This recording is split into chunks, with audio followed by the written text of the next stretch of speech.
On the way back from Lewis's funeral, my mom told me to start packing. She waited until the day before we left to tell Edie. I'm not sure if she wanted to make it easier or harder.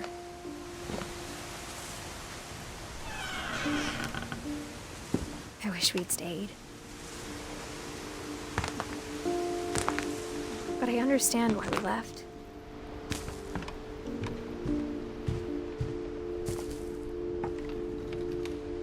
My mom ended up leaving everything behind.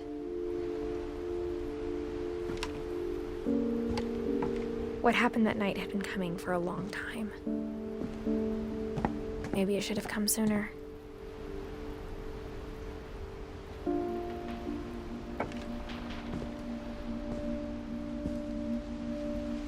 But it had to end one way or another. All that's left now is to tell you about that last night.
That whole last day, Edie just watched us pack and didn't say a word.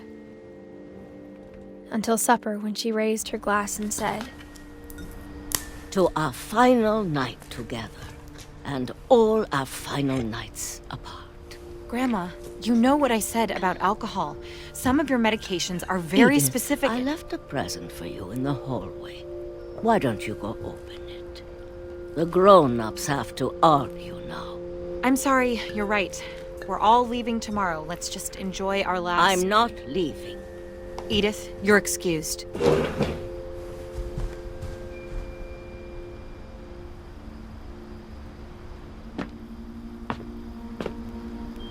The power had been shut off that morning, but Edie always had plenty of candles. When my mom sealed the library, I don't think she knew about the other entrance. Or that Edie had a key to it.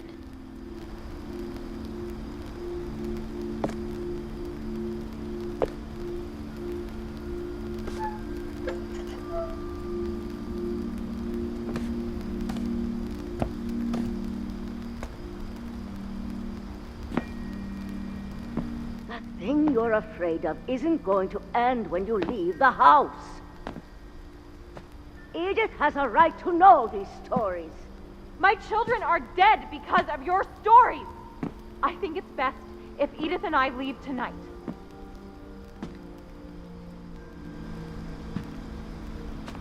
We'll have the nursing home send a van for you in the morning, okay?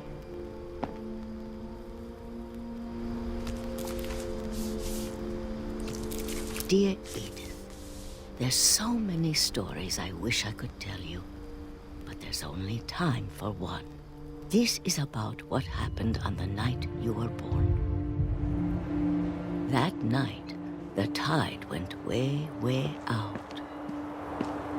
It was the first and last time I ever saw the old house aground. There'd been an earthquake out in the middle of the ocean.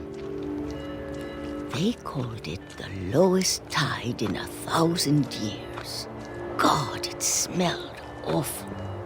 You know, I've seen that house every day of my life.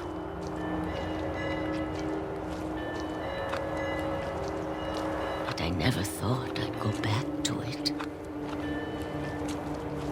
When the fog rolled in, I lost my way.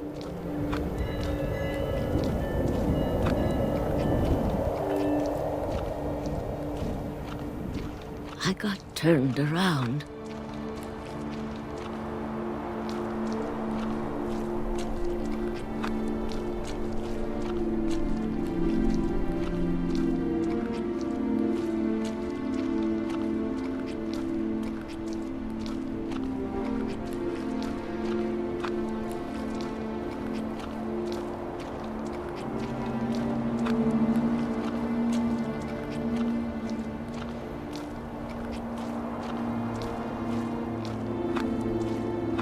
For a while, I wandered.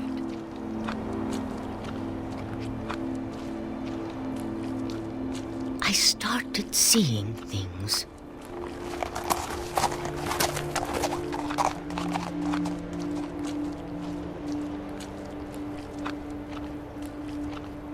Things I'd forgotten had ever existed.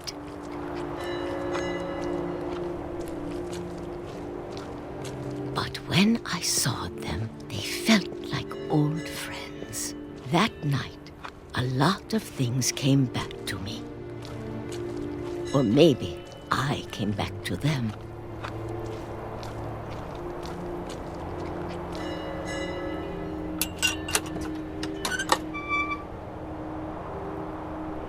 Things I can't explain, but that I need you to try and... Edith, what are you doing in here? It's mine. Edith! Mom, you're gonna rip it! Let go! I kicked and screamed, but Mom dragged me to the car.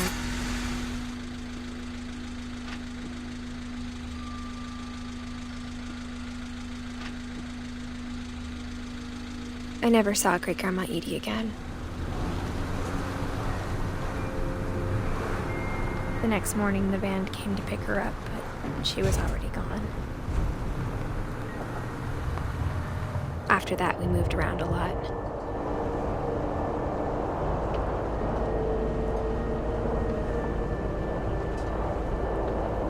We both tried to make the best of it.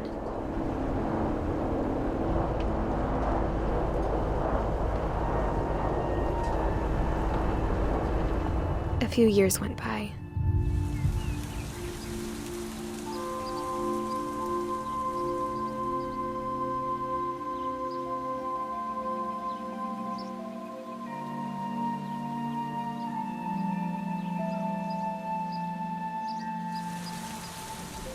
My mom didn't like to talk about it, but she started getting sick a lot.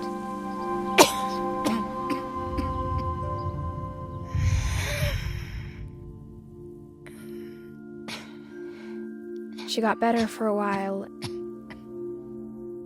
and then she didn't. And then I was alone. The last Finch left alive.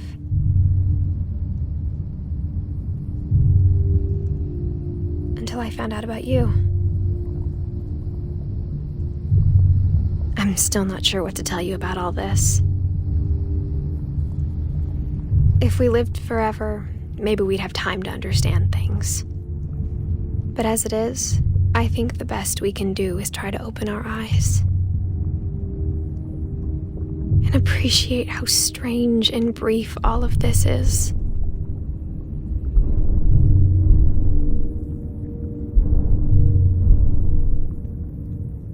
This journal was supposed to be for you, but now I hope you'll never see it.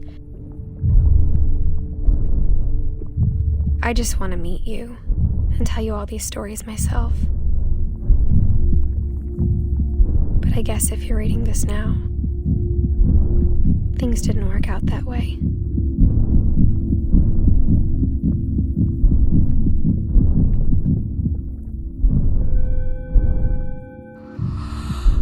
This is where your story begins.